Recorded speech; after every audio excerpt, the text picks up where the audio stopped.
Hi guys, Paul here from DCL Performance. Today I'm going to be talking about the basics of putting together a muscle building diet.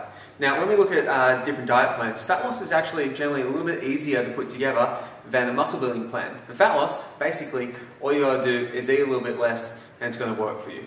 With muscle building, what we want to make sure we do is we have the right ratios of foods to eat to make sure that when we do gain, it's not going to be too much of a dirty bulk.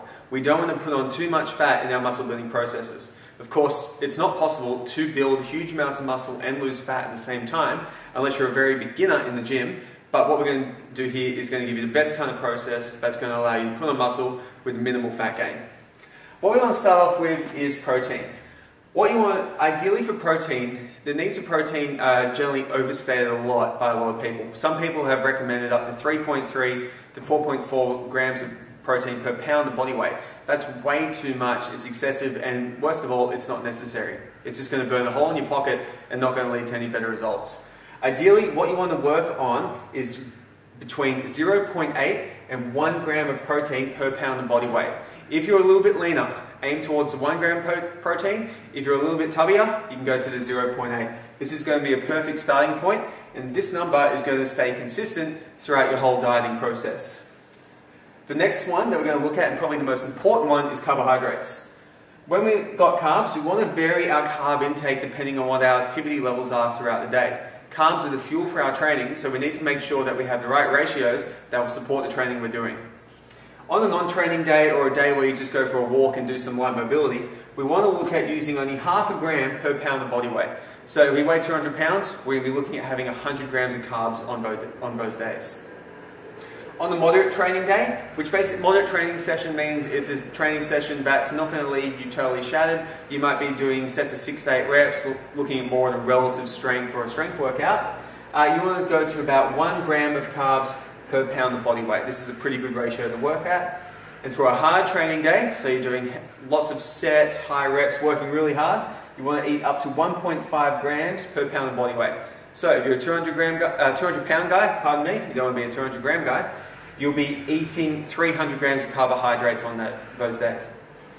Now the last macro that we need to be concerned with is fats. There are ways we can work out your fat intake by setting a calorie baseline for you, but with this, because it varies so much, we're just going to start with a baseline amount of fats and then build that up and to help you keep gaining weight as you keep on going. These numbers here, the carbs and proteins, will go up in how much you have to eat depending on how much weight you're gaining. So this number is going to be fairly transient. It's going to change quite regularly if you keep on gaining.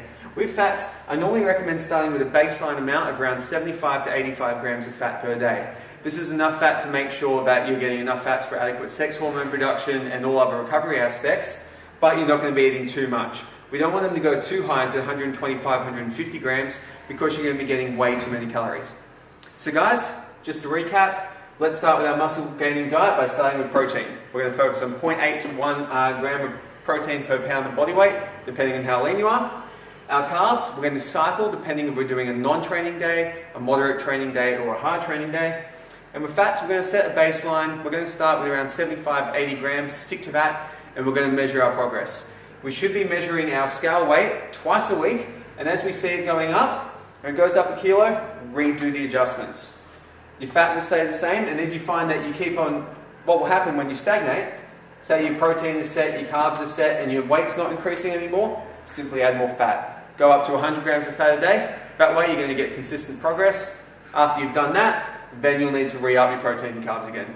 Guys, if you've got any questions, please send them through to our email, info@DCHealthPerformance, or comment below, and we'll be happy to help you out.